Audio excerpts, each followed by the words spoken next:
ನಮಸ್ಕಾರ. ಜಿನಿ ನ್ಯೂಸ್ ವೀಕ್ಷಕರಿಗೆ ಸ್ವಾಗತ. ಮಾಗಡಿ ವಿಧಾನಸಭಾ ಕ್ಷೇತ್ರದ ಶಾಸಕ ಎಚ್.ಸಿ. ಬಾಲಕೃಷ್ಣ ಅವರು ಇಂದು ಬೆಳಗಿನ ಜಾವ ಸಾಮಾನ್ಯ ರೋಗಿಯಂತೆ ಮಾಗಡಿ ಪಟ್ಟಣದ ಸರ್ಕಾರಿ ಆಸ್ಪತ್ರೆಗೆ ಅನಿರೀಕ್ಷಿತ ಭೇಟಿ ಕೊಟ್ಟಿದ್ದಾರೆ. ಆಸ್ಪತ್ರೆಯಲ್ಲಿ ರೋಗಿಗಳಿಗೆ ಸರಿಯಾದ ಸ್ಪಂದನೆ ಸಿಗುತ್ತಿಲ್ಲ ಮತ್ತು ವೈದ್ಯರು ಸಮಯಕ್ಕೆ ಸರಿಯಾಗಿ ಬರುತ್ತಿಲ್ಲ ಎಂದು ಸಾರ್ವಜನಿಕರ ದೂರುಗಳು ಬಂದ ಹಿನ್ನೆಲೆಯಲ್ಲಿ ಶಾಸಕರು ಈ ಕ್ರಮ ಕೈಗೊಂಡಿದ್ದರು.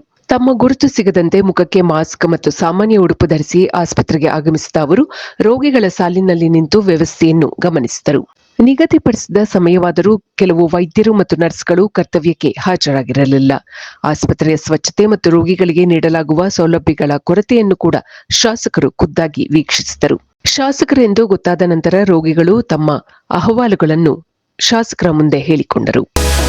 ಇದು ಈ ದಿನದ ನಿರಂತರ ಸುದ್ದಿಗಳಿಗಾಗಿ ವೀಕ್ಷಿಸುತ್ತಿರಿ ಜಿನಿ ನ್ಯೂಸ್. ನಮಸ್ಕಾರ.